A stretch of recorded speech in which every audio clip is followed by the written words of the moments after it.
अस्सलाम वालेकुम। आज हम मौजूद हैं पाकिस्तान तहरीक इंसाफ की पाकिस्तान जिंदाबाद रैली में, जिसमें हमारी आर्मी को खराज तहसीन पेश किया जा रहा है और हमारी ज़मीन इस मिट्टी को खराज तहसीन पेश किया जा रहा है। यहाँ पे आप देख सकते हैं कि पाकिस्तान तहरीक इंसाफ की रैली, जिसमें सैकड़ों आपको बाइकें, बसें, गाड़ियाँ, ट्रक्स सब कुछ नज़र आएगा और आप देख सकेंगे तमाम लोग पाकिस्तान के लिए निकले हैं और उन लोगों के अज़ाइम को मिटाने के लिए निकले हैं जो कि हिंदुस्तानी नैरेटिव को यूज़ करते हैं पाकिस्तान को अपने मफाद की खातिर और पाकिस्तान को नुकसान देने की खातिर। ये पाकिस्तान तहरीक इंसाफ की भरपूर रैली है।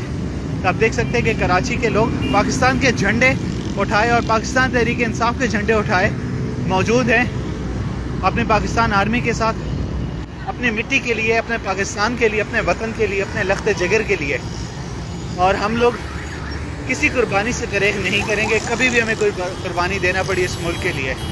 हम हमेशा इस मुल्क के लिए आगे खड़े हैं, हमेशा खड़े रहेंगे जब तक इस जान में जान है, जब तक इस जान में खून का आखिरी कतरा मौजूद है। इस मुल्क के लिए हम मौजूद हैं, हम खड़े हैं। ये हैं वो लोग जो उन लोगों को पैगाम देने के लिए घरों से निकले हैं आज कि पाकिस्तान आर्मी की तरफ और हमारे पाक जवान जो हैं, जो सरहदों पे हमारी हिफाजत कर रहे हैं, हम लोग खड़े हैं अपनी पाक अवाम के साथ, पाक फौज के साथ हम खड़े हैं, तमाम पाक अवाम। अल्लाह अकबर। आप देख सकते हैं MPA शहजाद कुरैशी जो कि बाइक पर जा रहे हैं। इस रैली में कोई MPA, कोई MNA नहीं है, तमाम इस मुल्क को कौम के अवाम है जिस मुल्क के लिए किसी भी कुर्बानी से दरेग नहीं करेंगे। आप देख सकते हैं ये हमारे MPAs, MNAs गाड़ी के पीछे खड़े होके, ये देखें मजीद MPA बिलाल गफ्फार निकले हैं यहाँ से। हम एक हैं, हम एक हैं,